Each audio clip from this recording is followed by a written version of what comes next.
পরে 2 বছর।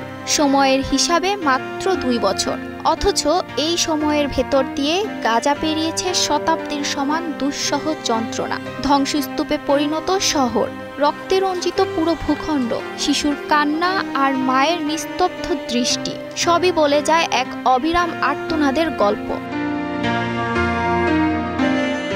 যখন পৃথিবীর বিভিন্ন প্রান্তে মানুষ উৎসবে মাতোয়ারা, গাজায় তখন জীবন মানে প্রতি মুহূর্ত বেঁচে থাকার লড়াই।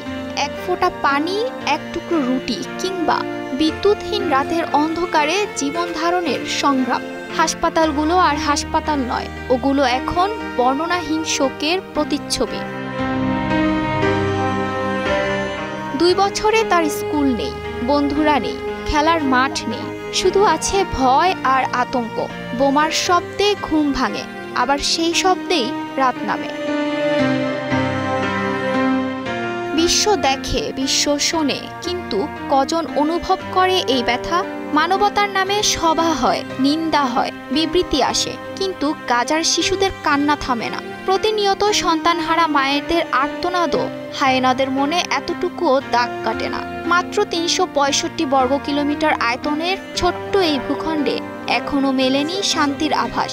22 লাখ মানুষের মনে নেই এতটুকু স্বস্তি ফেরার লক্ষণ।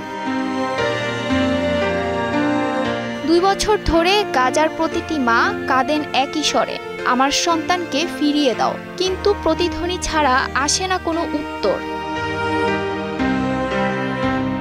তবুও গাজার শিশুরা আঁকে সূর্য, পায়রা আর নীল আকাশ, কারণ আশা একমাত্র জিনিস যা কখনো বোমার শব্দে নিভে যায় না। গাজার এই আর্তনাদ শুধু তাদের নয়, এ যেন মানবতার কান্না।